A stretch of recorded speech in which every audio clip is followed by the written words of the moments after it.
Just let me know that you can hear and see me just fine.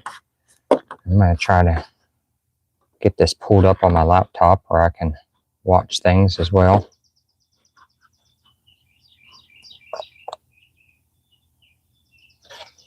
Hey, John and Williams and Raven, thank you very much. Glad to see you all in here. Let's see what we can get going.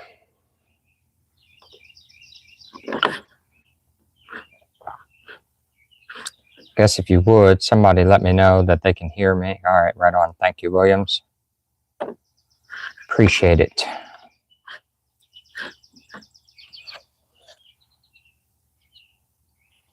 Good deal. Well, it has been a warm week. I can tell you that. It seemed like it has, the sun has really decided to come out this week, and very warm. Been a little brutal, maybe. Right on, guys. Thanks for stopping in.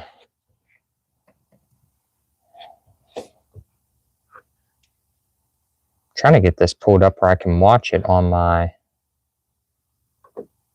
laptop as well.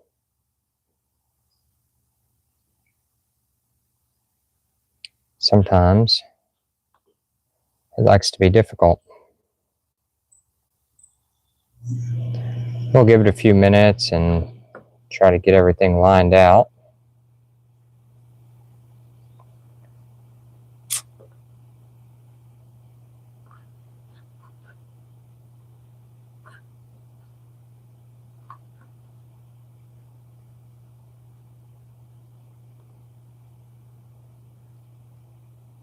I was going to try and go live on TikTok as well, but then I remembered that they won't let me go live over there because I got a strike for apparently being unsafe in a live that I attempted here a couple weeks ago. So it goes. Hey, John, hopefully Mutini is doing well and making some recovery. Maybe they'll allow you to stay for the whole live. We'll probably run for an hour or so, and I'm not going to make it super late. I know some of you are on East Coast time, so it's even later over there.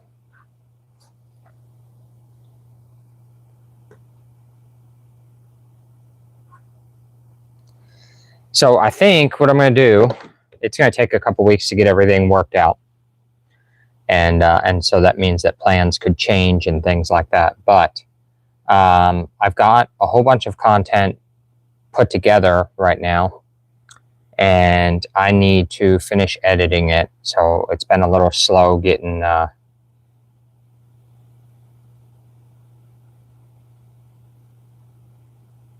things on here. Gabriel, do I know Joe?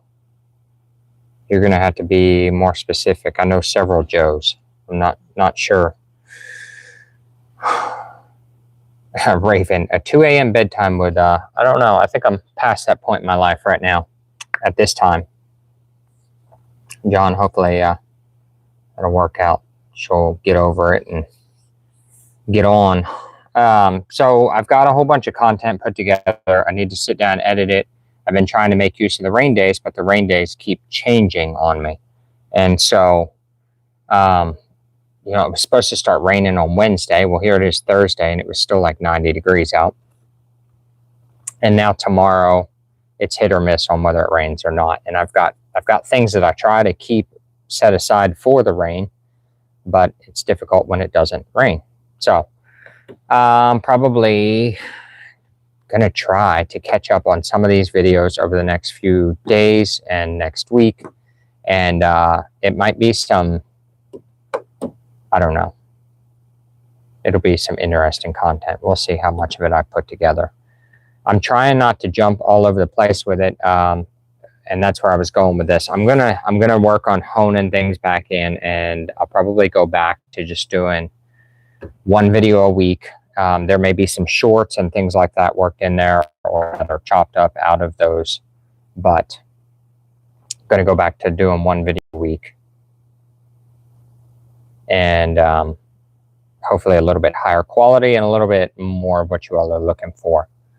Instead of what I feel like here lately has just been a hodgepodge of jumping around and doing a little bit of this and a little bit of that. So anyways,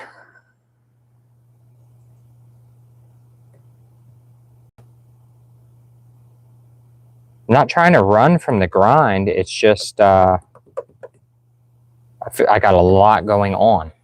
There's a lot more to it than, because I've still got my normal life going on. I still got work and other things, other jobs and whatnot that I've got lined out. So I'm trying to lock in tea, but I don't know. We'll just have to see how it all works out. It's going to take a couple weeks for all of that to come together. No, there's never enough time.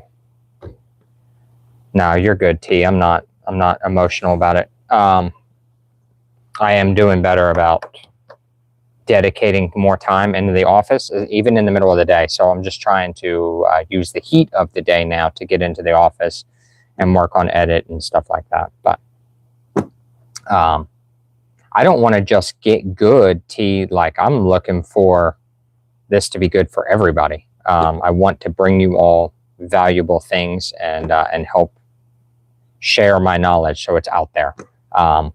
You know, you never know what tomorrow holds, and so hopefully I've learned something that I can pass on to somebody else, and whether I'm here tomorrow or not, you know, some knowledge will be out there for it. So we will get through it. I'm super grateful for the sponsor deal. I've been getting a lot of sponsors, and I dropped the ball on the last live where I didn't mention the sponsor. And so the sponsor of tonight's video is Ion Light. They are it's a saltwater light. There's no batteries to it. I had the MSRP pulled up, but it's like $29 for the unit. And I think after 200 hours, you'll have to replace the consumable in it. And the consumable is like $4. So if you're looking for like a camp light or something like that, Ion Light sent me out several of these units that I'm able to give away to you all. So I am going to be passing them on. They're pretty neat though. I don't know. They're probably like a 25 watt bulb. And my kids have been using one because I wanted to test the rigidity of it and how rugged it was. But there's the light. I don't have any salt water in this one. That's it. No batteries or anything. And it comes on. It's pretty neat.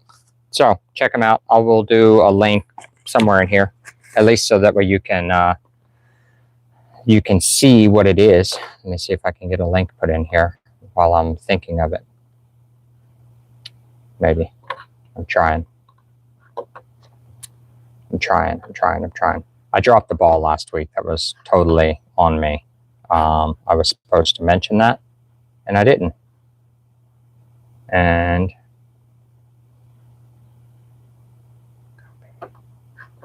yeah, because I'm still learning. So I took notes this time so that I could cover some of the stuff.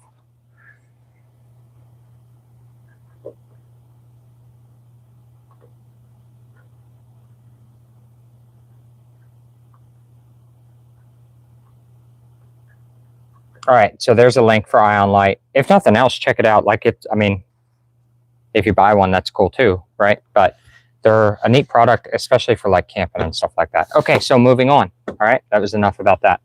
All right, I'm going to catch up on some of the comments here. Oh, I really brightened your day. I don't know if that was a play on the Ion Light thing or not, but yeah. Raven, you were the winner last week, so you've actually got some coming your way. Yeah, I was thinking of that the other day. I'm like, they're explosion proof, and that's a selling point all in its own self, in my mind. So if you're in a sensitive area where like you've got a gas leak or something like that, I think a light like that would make sense from a safety standpoint. So I'm glad you brought up the acetylene lights that miners use, because that made me think of that. All right, Discipline C2. Describe your life in 3 words in the past, right now, and future. In the past, in 3 words.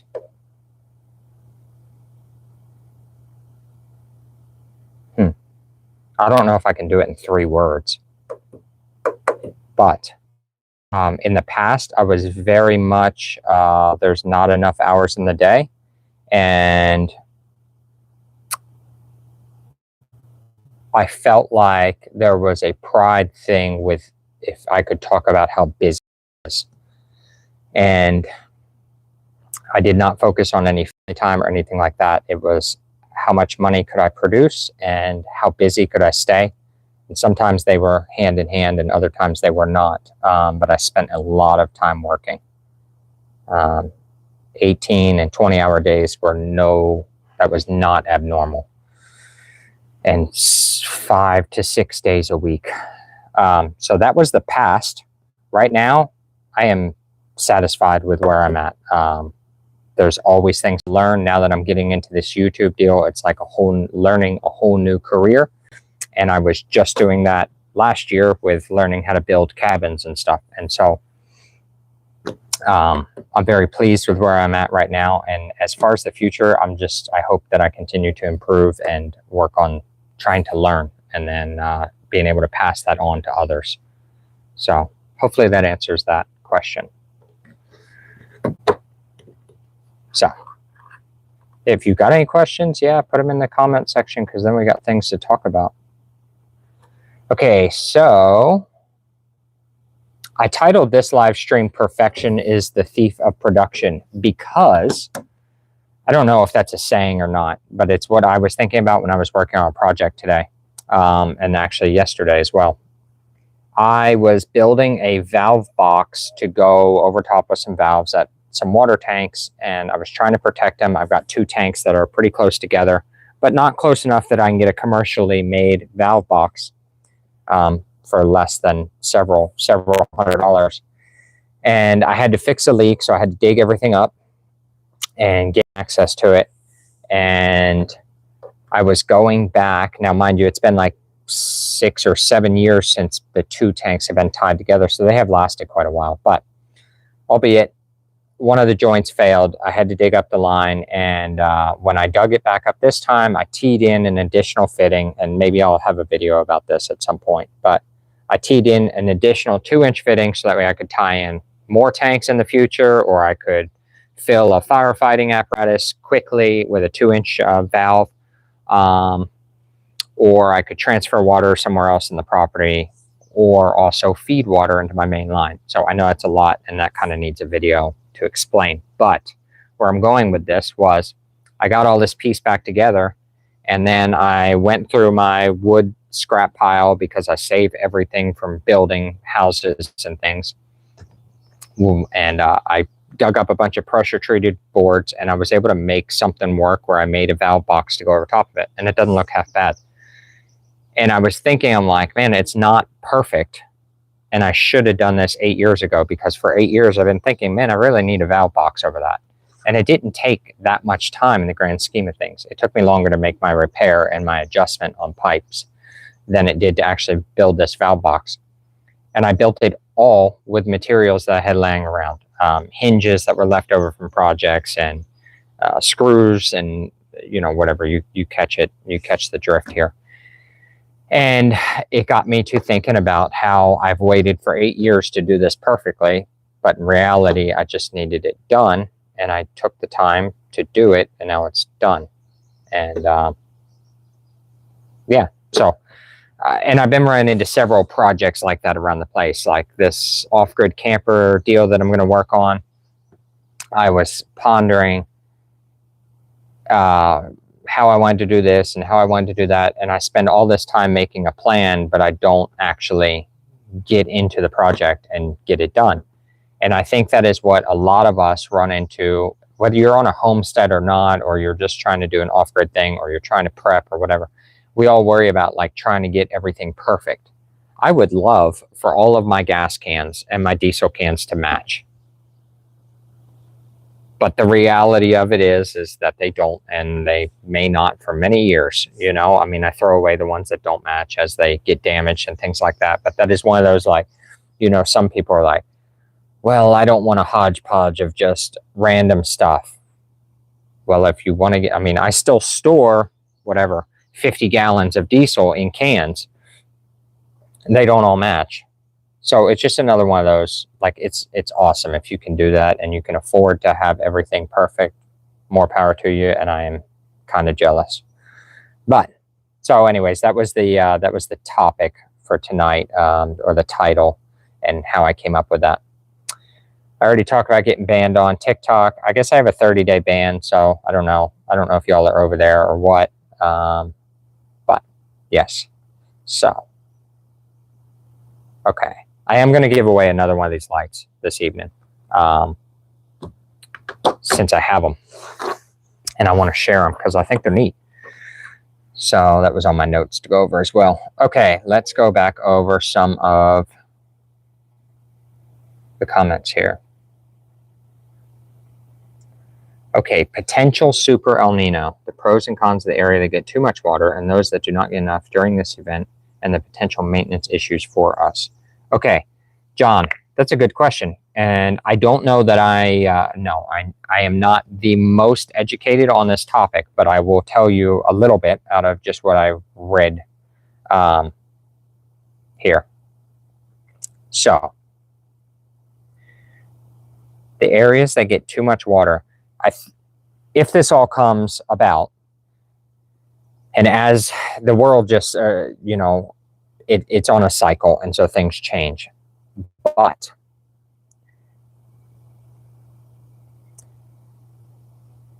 I think that on those areas that get too much water, if they are even remotely in or just slightly above a floodplain zone, they are going to be in a floodplain zone, and those people need to start making plans for evacuation. I could speak a lot on this because I have been in that position more than once. Before I lived here on the Homestead, we lived 8 years at a local airport that was in a bottom, and it bordered a river.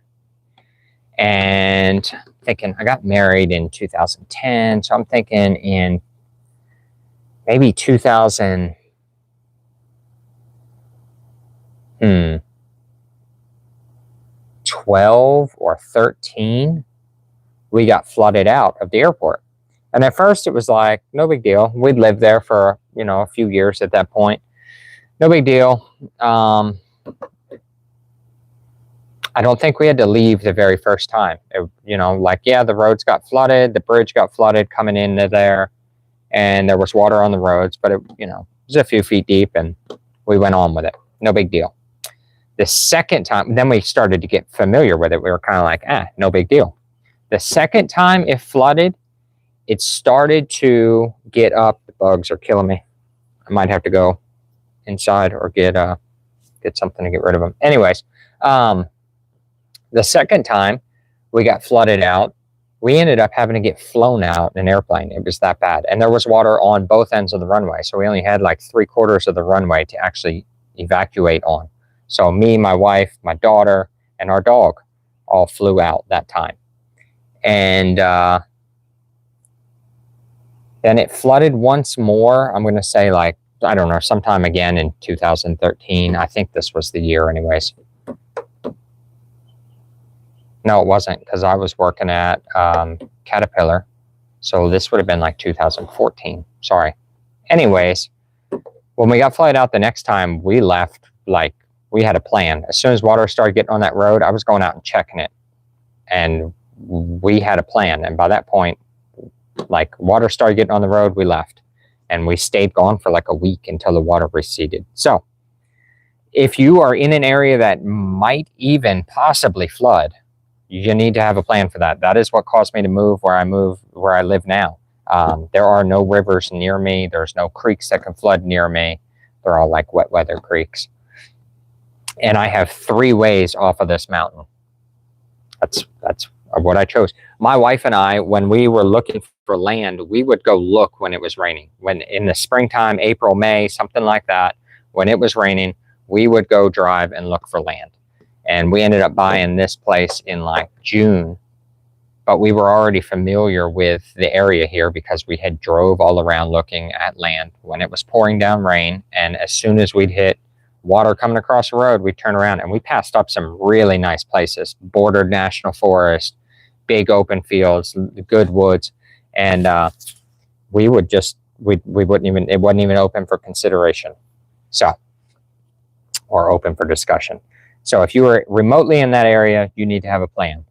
And make the plan regardless. Like, you know, this is where that whole bugging out thing comes in, and being prepared or being a prepper.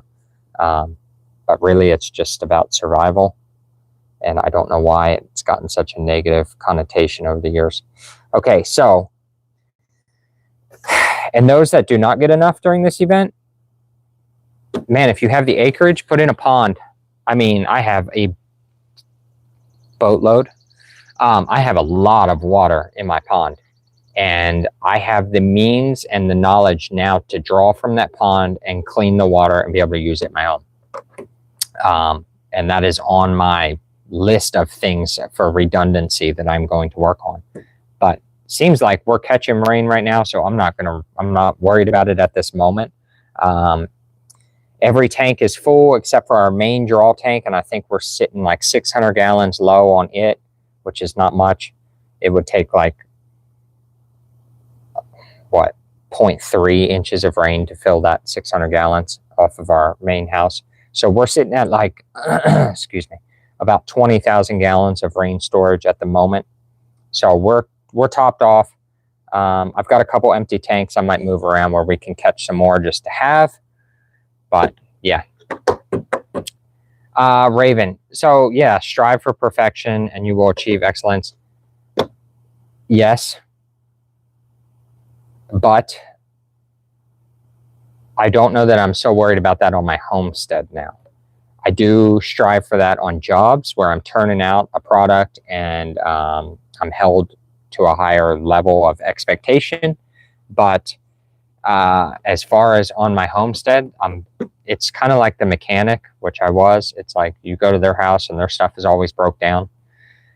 I don't want to be quite at that level, but that's a lot of what I'm just like, look, I would rather it be done now than be perfect, because I mean, I'm going to show you all how to do it, but it doesn't need to be perfect. It just needs to work. Mental paralysis. Oh yeah, the mental paralysis is a real deal. It's like just getting in there and just get started, even if we're kind of screwing it up. Perfection is fleeting with regard to weather patterns, solar activity and whatnot. There's a lot of the leanings into theories of pole shift. So Raven, yeah, I've heard of the pole shift deal, and I'm not opposed to it.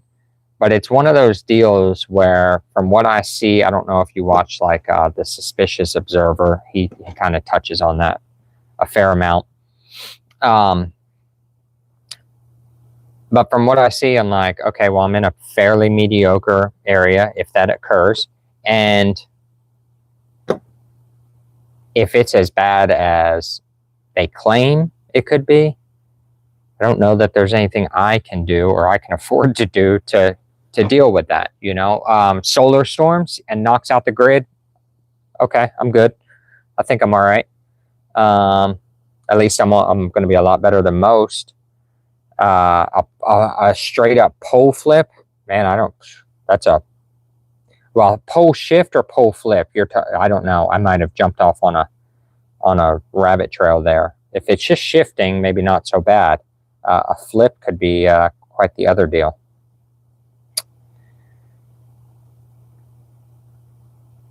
Yeah, Williams, definitely always have a way out. And I would, yeah, this is Oklahoma. You're in Oklahoma as well.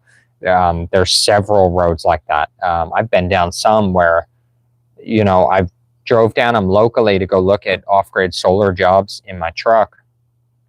And Google Maps will straight up give me a creek bed to drive through. I don't even know how I made it to one of those jobs. I mean, branches were completely encompassing the truck. I was driving through water that was up to my running boards. I'm looking at my truck right now, kind of judging how far it was. It was probably 18 inches deep. And Google Maps had me just going through there. And it had been like a couple weeks since it rained. So it was clearly a creek.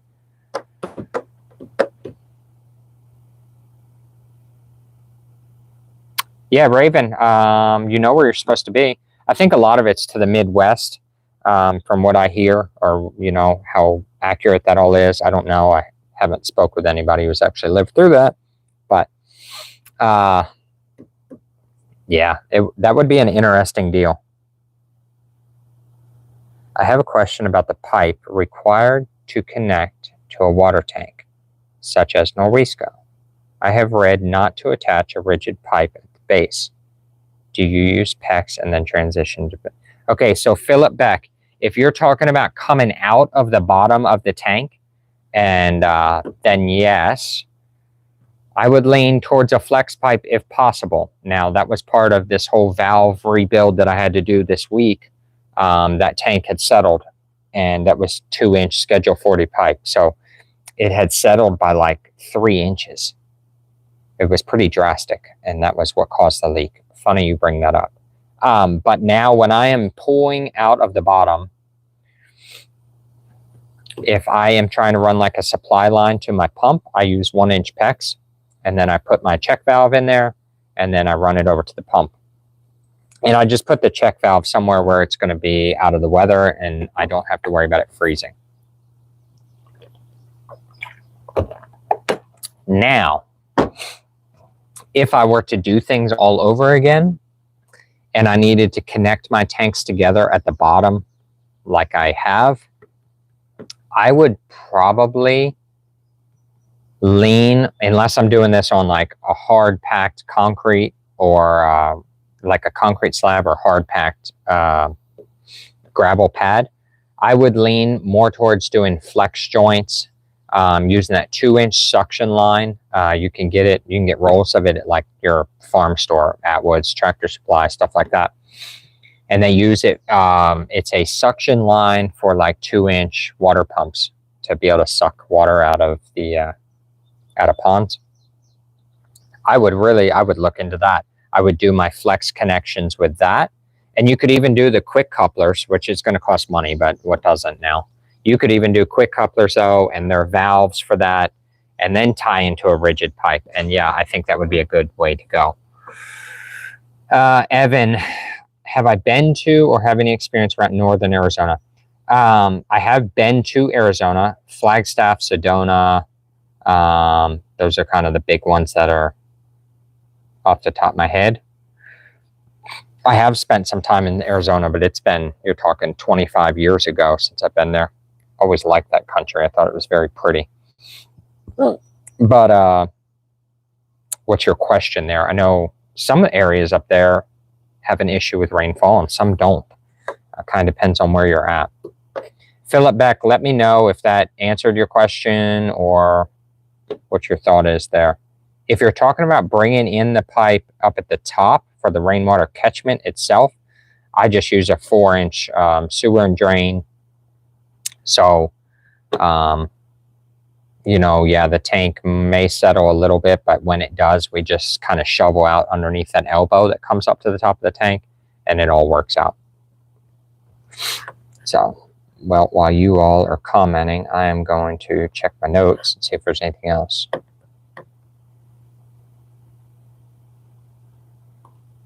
Okay, I don't think I have any other notes that need addressed for this video. So, Raven, I actually used a swimming pool at one time for rainwater catchment or collection.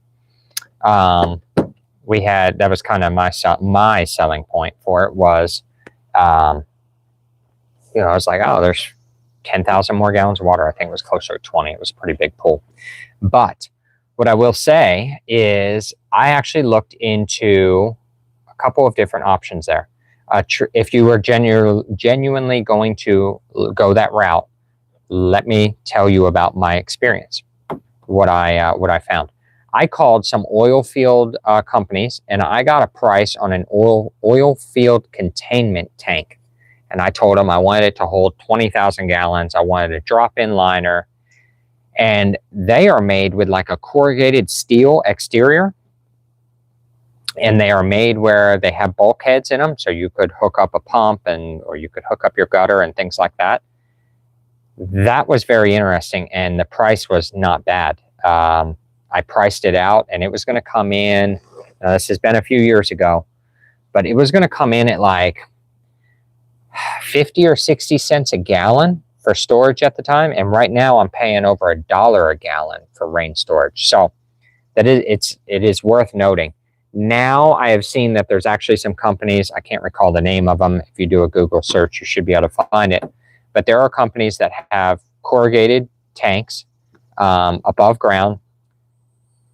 You know, you could get a 5,000 gallon or a 20,000. They have all different sizes, but they actually have a roof to them. So it would keep out leaves and debris and stuff like that, birds, keep the squirrels from falling in it, things like that. So if you weren't looking for a pool, but a water containment system, we kind of looked a few years ago. I was considering restarting and building a whole new homestead. We had some acreage up on top of a mountain that bordered national forest, and I was going to do one of those rain storage tanks or water storage tanks. We were going to use it for rain, and we were going to have all of our buildings up here on the mountain, and the tank was going to be set down here, and I was going to blueprint and lay out all of my gutter lines and everything to where they all fed down to this tank. Some days I'm kind of wish I had done another homestead, and one day I may, but I've learned so much now on how I would do things. But anyways, we won't go off on that right now. But yes, you could certainly use a swimming pool. Okay. All right, good deal, Philip Beck. I'm glad that helped. I hope that works out for you. What spare parts should we be thinking about now and stocking? John, so that was actually what I went into in a video today yesterday, doing the valve on my, this valve repair. I have these black and yellow, they got a yellow lid. They're the totes from Home Depot is where I get them from. They seem to be the cheapest and most rugged. I built a rack at the back of my solar shed, and I think we hold 20 of them there, and they're labeled. So if I walk in there, I have a whole tote of 2-inch fittings, which is what I needed to repair my valve. All my elbows, all my valves, and things like that. PVC is not going to get any cheaper because oil is not going to get any cheaper, or at least not for a while. And PVC requires petroleum. So that's also why your water storage tanks are going to increase in price. I'm seeing price increases of like 20% right now, 20, 22, and some of them even higher than that. But spare parts, if you know that you use 1-inch line at your house, 1-inch PVC Schedule 40, you need to have 4 of each fitting for a 1-inch line. That means the T's, that means the quick couplers with the rubber seal in there where you can get in there and make a repair and be able to slide that repair sleeve in there. That may mean some external sleeves. They're quite a bit more expensive, so maybe I wouldn't have 4 of those, but maybe like 1 or 2. They are a stainless steel sleeve with a rubber gasket on the inside, and they will have a couple of screws on the outside. You can unthread the nut, open that clamp up, go around your pipe, and then tighten it back up. They are expensive, but they prevent you having to dig up your whole line, or if you have just a minor fracture on your line, you don't have to shut off the water, drain the line, and all that. So something to look into. Look up repair sleeves. We used them quite a bit when we were doing rural water repair. So I would certainly have a multitude of fittings for what water lines are in your house. That's just like one of the basics for a homestead or for living off grid to me. Wire's not getting any cheaper, so if you know you got an electrical project coming up or things like that, I would buy the components and watch out at auctions.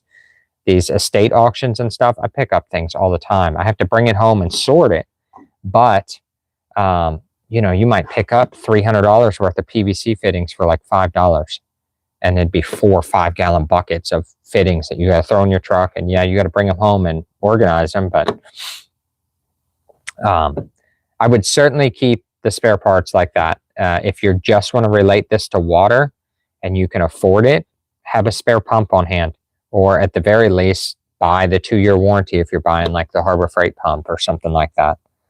I had to buy an air conditioner part for my house the other night, and I bought their 2-year warranty because I've got like 3 of these valves, control modules on my air conditioner, and they're gonna go out at some point. So for $5, I added a warranty, and now at least that one is covered. And so, anyways, sometimes buying the extended warranty seems like a good idea.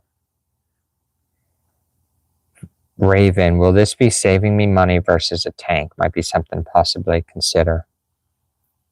Yeah, I mean, I went over the price. Now, we'd have to look at the price again. But those stainless structures with the drop-in liner, I don't know if they're stainless. I think they're galvanized. They're not stainless. They're galvanized structures. At the time, for a 20,000-gallon tank, I think it was going to run me like $11,000 or something. I don't know what they are today. But to buy 20,000 gallons of rainwater storage might cost me $23,000 these days. So it just kind of depends on what's out there and what's available, and you just have to look up that.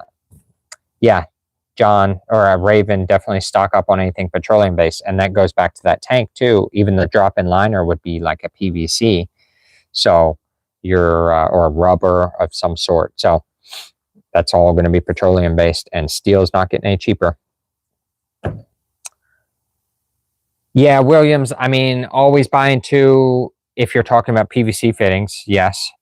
I buy the contractor boxes when I can. Of course, I've got a few more things going on than the average Joe, but I've got a tote out there of 3-inch Schedule 40 fittings. There's probably a few $100s worth of fittings in there, but it prevents us from having to make a 1-hour run to the city, to Home Depot or Lowe's, and prevents me running into the local town and paying twice the price for it.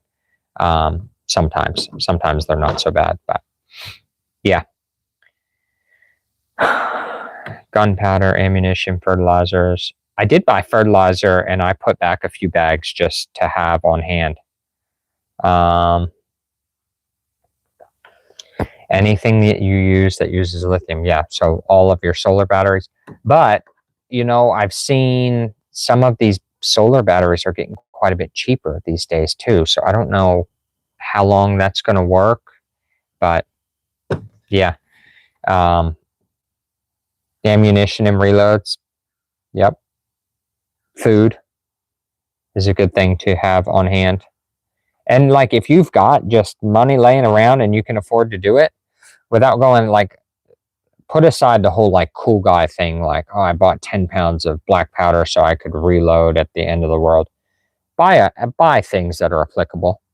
Don't waste your money. Don't be putting things on credit cards. Pick up a side job. If you know that you want to buy, 10 cans of Augustin Farms food storage or whatever. I'm just picking a brand there. You want to buy 10 cans of that, and they're going to be $20 a can or whatever they are these days. You need to go work a side job and put that money back. Don't run this crap up on a credit card, man. Any of you. Man, how many times have we been hearing that the world was about to fall apart? And I know I'm guilty of it, putting things on a card that I shouldn't have. And then it takes me way too long to pay it off.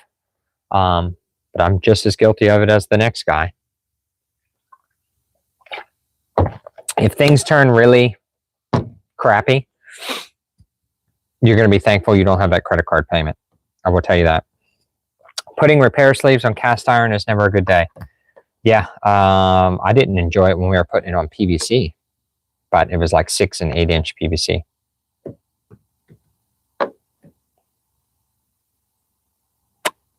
John, that's interesting. So out of stock on a lot of PVC. Is that just fittings or like lengths of pipe? I ran into this when I went to go pick up an order of sewer and drain 4-inch. I buy like 10 at a time because it's, it saves me like $3 a stick when I do it that way.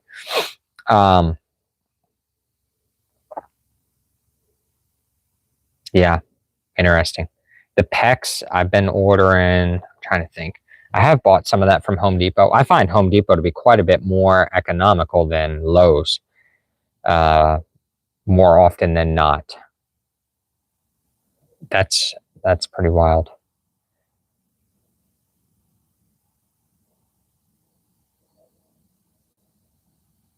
All right, Raven, right on. No credit cards. I wasn't like trying to call you out necessarily, but I think that a lot of us, the prepper space, I think that's the term that gets thrown around a lot. And they're like, it's the end of the world and just buy. Look, man, I'm going to be a little guilty of this whole sponsorship thing here, throwing this out there like, hey, so-and-so sponsored a video and they are allowing me to get my homestead where I need, and they're getting publicity out of it. And I'm grateful for it, but good golly. I mean, I'm going to tell you whether it's a good or bad product from what I can tell and what I've used, but please don't go into freaking debt for any of it. Yeah.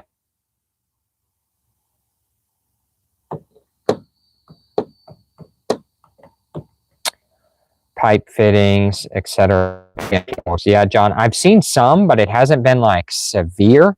But I also have, because I'm not in the middle of a build right now, I'm not going to Home Depot twice a week like I normally am. So, interesting. Good to know. I need to make sure I replenish my stock. That's because Home Depot is Walmart as Lowe's is to Target. I haven't really thought about it like that. Yeah. But it's like Lowe's will have the exact same thing, same brand on the pipe and everything. But yeah, you're right. I'll go in there and people are like, you should go to Lowe's. And I'm like, man, have you ever been in Home Depot and actually priced this stuff out? Because I have, and it's a big difference. Yeah, I get it, John. If Home Depot and Lowe's are that much of a difference, then you have to weigh out your gas. I really try to Home Depot is basically, for simplicity, it's an hour from me. I really try to put together. A lot of their stuff will have free shipping too, so you might want to check that. You'd be surprised at what they'll ship to your house for free. Some old guy somewhere has to have a shipping container full of PVC. That's never seen. Yeah, Williams. Yeah, has to have a shipping container full of PVC that's never seen sunlight. Yeah. No good if he doesn't organize it, though. And I picked this up from Southern Prepper 1, but I buy those file cabinets every chance I get, and I align my shipping container with those and label them, and that's where we store things. Now, until I got to PVC fittings where I needed like a tote full of it, like I was just describing.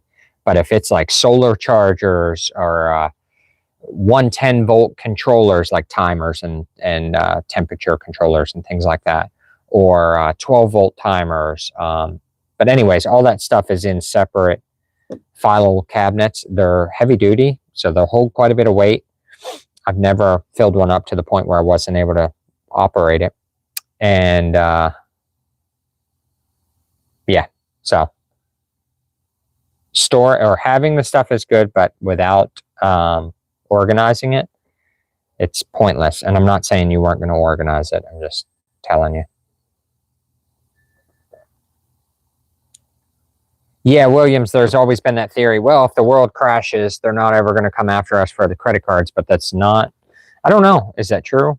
I don't want to end up in a work camp trying to pay off my credit card because, the world flipped when I had $20,000 on a credit card. Now I got to go to a work camp at 20 cents an hour and work it off. I don't know. I'm just talking. I'm sure that would never happen. It seems really weird to even talk about things like that. Up in Northeast, they like to hoard really old good wood. You'll see them buying all old tools, pipes, numbers. Raven. Yeah, well, I might be guilty of that too. I've been guilty of buying hand tools and stuff and bringing them here. And I've recently started weeding out a lot of that. I bought a dump trailer recently. Well, a couple months ago now. And for the last maybe 2 months, I have taken a dump load of trash off a week from my place. Now, some of it is like our household trash and cardboard and stuff like that. But I'm like going through them, like if this tool looks beyond repair, it's gone. Like, you know, if it's a rusty pair of pliers, it's gone. Things like that. Like we're just cleaning up. I'm tired of hoarding and not being able to find things. But if you can hoard stuff that's not going to go bad, like T-post or barbed wire or fencing wire of any sort, PVC, you know, things, a copper wire, things like that that won't go bad, by all means, hoard it up if you can, or store it properly. But as far as wood, I have so much stinking wood, and we were talking about it, and like it would require a whole shop all on its own self just to store wood, and it's like not worth it. Now, when I have wood left over from a job, if it's whole pieces, I call them and tell them to come pick it up, the local lumber yard, and just get that money back. It's not worth having, you know, 10 deck boards lie around my place that are just going to warp and all come apart and be gross. Economy will always exist no matter the apocalypse. Exchange rates change. Well, it's like I've heard the saying that the money changes the flow, but it doesn't go away. So, yeah, like it just, let's say right now that our money is flowing more towards the grocery store or the gas station, but it's not flowing to the amusement park or the movie theater, or maybe even eating out. It's just going in a different direction. And, you know, it might not be flowing in the direction of new cars right now. And especially not over the next couple of years with what they're saying they're going to put on the cars. But, yeah, so the money just flows in a different direction right now.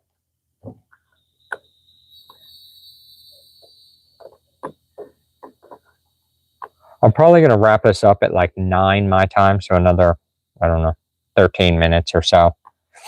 So if you've got questions or anything, any other thoughts, I do appreciate the new people. Evan R 6171, what was the deal with Arizona? Were you just curious about Arizona, if I'd been there, or do you have a project going on there? I get a lot of emails from folks that are wanting me to come build in other states. I'm not saying you are, but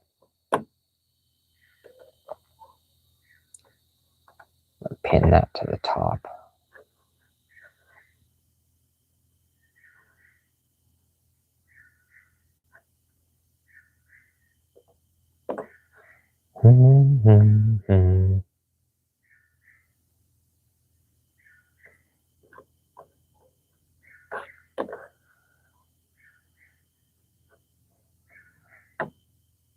I appreciate you all spending your evening here and hanging out.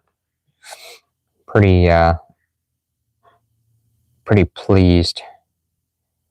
I haven't messed with the mesh, man. I'm so far behind on just everything else, I feel like. I haven't messed with it. I've watched a few videos on that, the mesh nodes and their network. I think it's a neat idea, especially when you get talking about having little solar panels and having little powered units and repeaters around.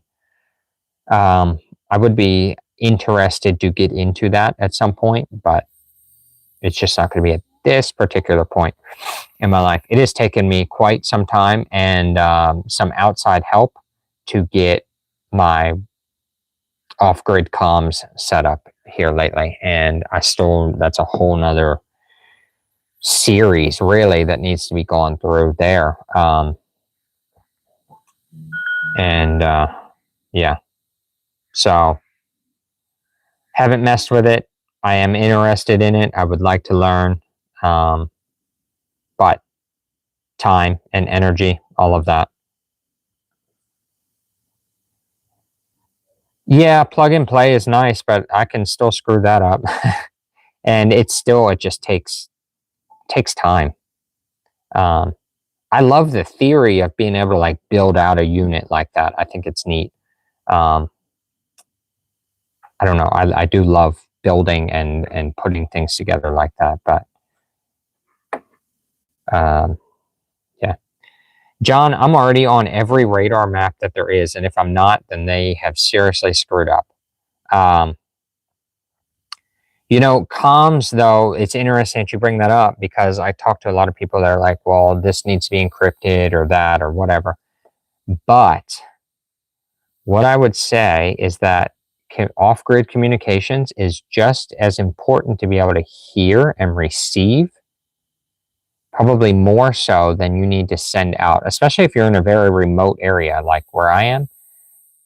What am I going to report? I mean, I'm not saying I'll never get on there and broadcast, but my report is going to be like, well, we didn't lose any chickens today, and the sheep are doing pretty good, and the gate's welded shut. Like, things are looking good here. I hope it's all, I don't have much to report there, but I would be interested in receiving information from San Antonio, like I was the other day, where they were like, hey, whatever, they're just talking, but it was neat to be able to pick them up, and I could pick up Oklahoma City. So both places several hours away from me. And so I think the communication network, I think, is good to have set up so that you can receive and then go from there. Mesh is useful in current times. Outside of that, I'd be very cautious about signals in a less than desirable situation. So Williams, like any of this can be tracked. And so, yeah, I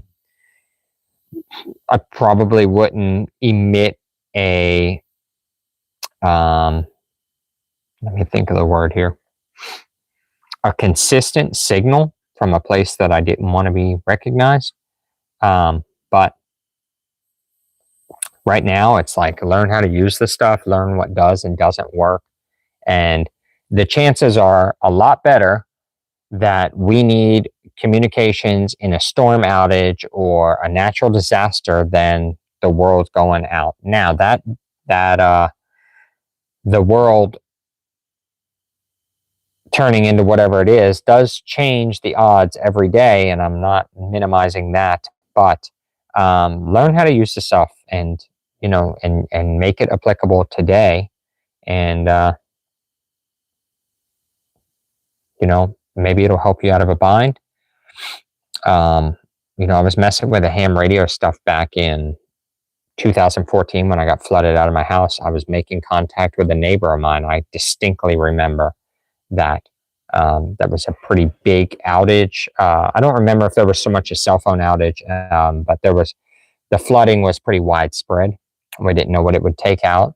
And we were using ham radios to communicate at the time. And I was on like a weather spotter team, a storm spotter team and stuff like that at the time. So also, I can't show out enough for Radio Made Easy. Great guy in phenomenal training. Yeah, I haven't been to any of his training, so I don't have anything to add or take away there.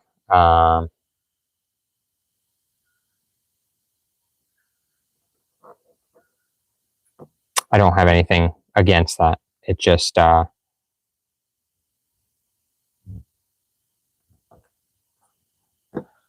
you could put that stuff together yourself for possibly less money, but you got to have the knowledge to be able to do that.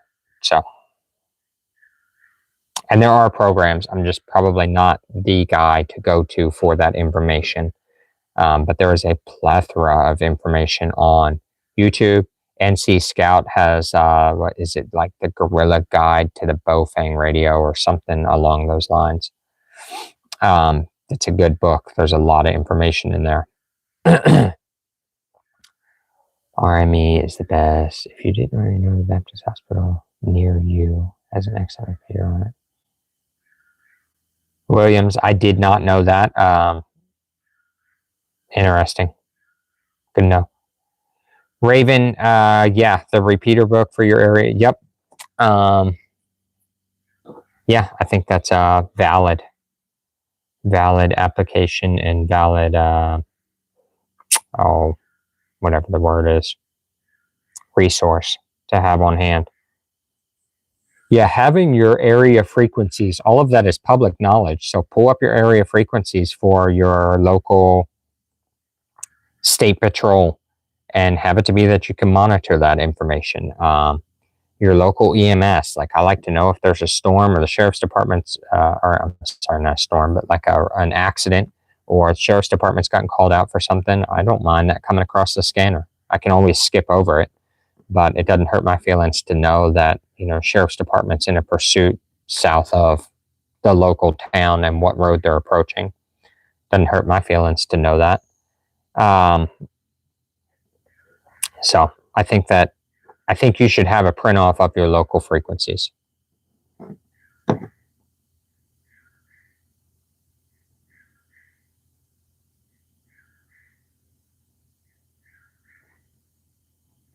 Raven, what's the FO community? Forward Observer community? That might be what you're talking about there. I'm familiar with them. Or, you know, to whatever level there is. I didn't know that. Yep, Forward Observer. Okay. The railroad is also a good one to listen in on. Yeah, and the Coast Guard. It wasn't, you know, a couple years ago, we had a barge that had broke loose and they couldn't get it under control and they were worried it was going to take out a dam locally. So Coast Guard would be another one to keep on.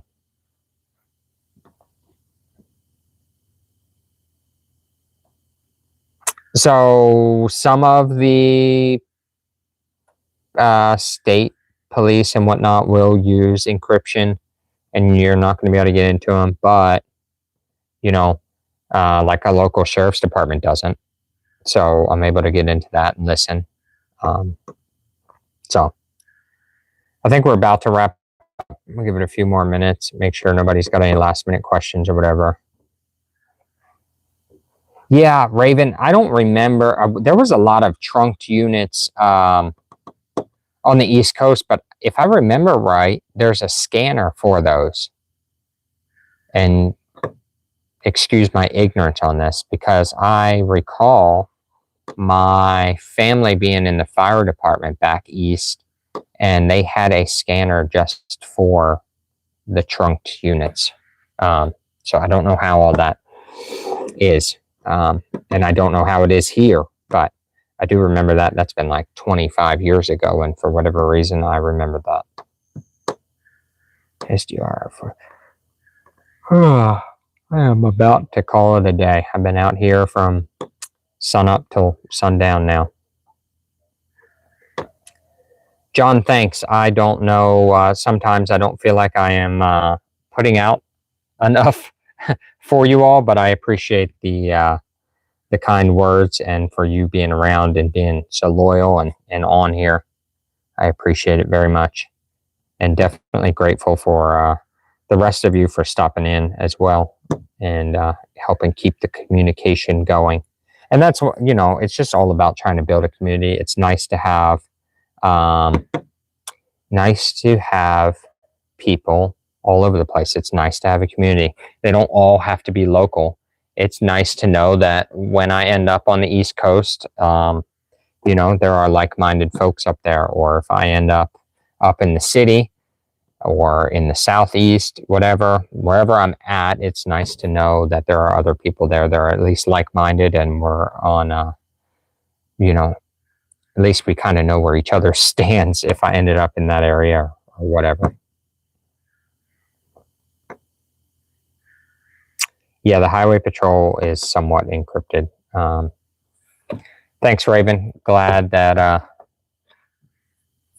you're finding it informative and worth sticking around for.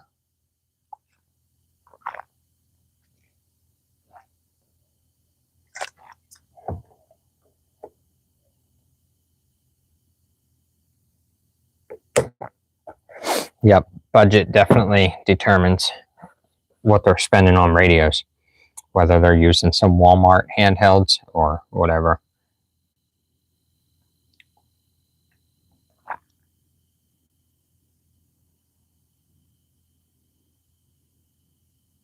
Raven, I mean, Flock is out here, so you all have got to be ate up with it up there. But it's a thing here too, man. I mean, I don't think it's going away.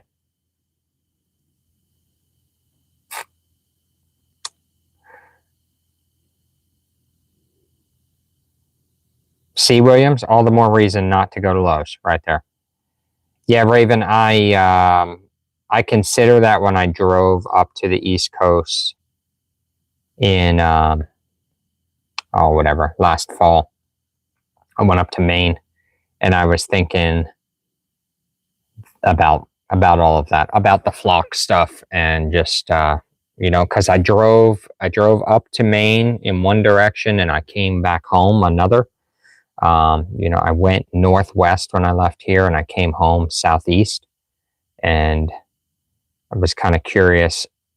I've talked with a little bit of the law enforcement, and they're like, oh yeah, we get, I don't know how true all of this is, but he said, yeah, we get alerts when, a license plate's coming through the area, and if it had just come through a couple days before, we're on the lookout to whether this is, smuggling or what. And I don't know, it seems very unconstitutional.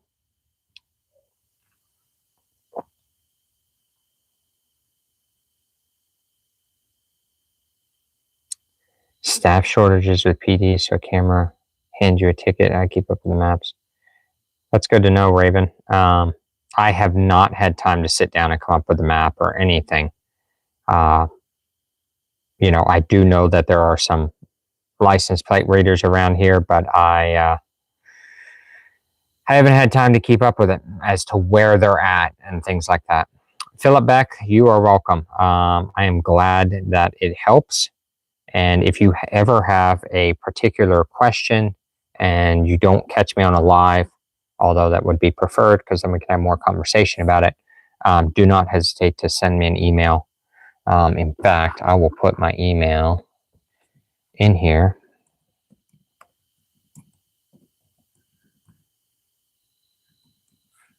If I can spell.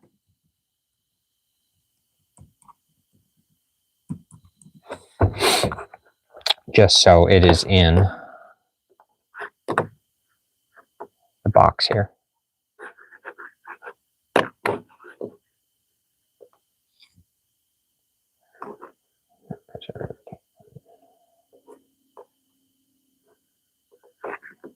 Sometimes I feel like I can't spell. Type right under pressure.